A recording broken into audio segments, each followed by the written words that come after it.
I am Rae Lewis-Thornton, and I am a woman living with AIDS. I was diagnosed with HIV when I was 23 years old, and at that time it was a cruel and ugly time to be told that you were HIV infected, so I kept it a secret.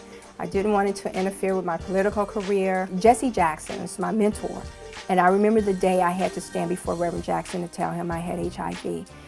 We were in his kitchen, and I said, "Reverend, I got to talk to you." And he's a little impatient sometimes, and I was like, I have HIV, and he said, "You mean?" I said, "I have AIDS," and he said, "No, you mean, huh?" I said, "Reverend, I have AIDS," and he looked at me for a moment and paused. He said, "You mean you have HIV?" I was like, "No, I have AIDS," and that was important too, because back then, AIDS was a death sentence, and I didn't look sick. So when I told Reverend I had HIV, I had AIDS, he was like, "Huh?" And then I started filling him in on all this information, and he just shut me up. He said, "Stop." And I stopped. And he looked me straight in the face, Reverend Jackson did, and he said, "Rae, I loved you before AIDS, and I love you now with AIDS." And then he and I went and we prayed, and then we went and told Mrs. Jackson. And I tell people all the time that Mrs. Jackson used to make me a banana pudding every month until she found out I wasn't dying. And so she was like, "Girl, you ain't going nowhere. You don't need no banana pudding." You know what's so ironic about my HIV infection is I found out I had HIV because I organized the blood drive. And I organized the blood drive because at the time, people were afraid to donate blood because they thought somehow if I donated blood, I may get HIV. And so I thought, how stupid, and I organized this blood drive.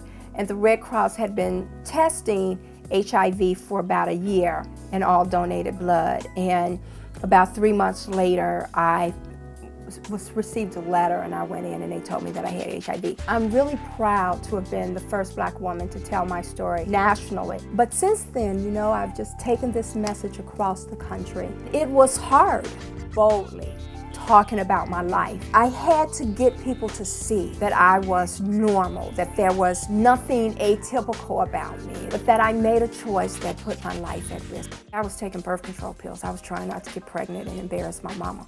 You know, I was doing my thing, dating men, meet someone, think he's wonderful, doesn't work out, bread molds. The way I put it, you meet somebody, you think he's the best thing since sliced bread, then the bread molds. And the cycle just really keeps going. And so most women don't stop until they get married. If you're having sex and you're not using a latex condom, you're putting yourself at risk for HIV. That's the bottom line. Social media has expanded my world. It has given me even a new place to do the work. My Twitter is a day in the life of a diva living with AIDS. I try to show them that I live a normal life. I try to show them that I have ups and downs. And I really try to show them that having AIDS is not as easy as just popping a pill, that there are consequences for the choices you make in your life. You mess around and get HIV, your life will change forever. So tonight I'll be tweeting.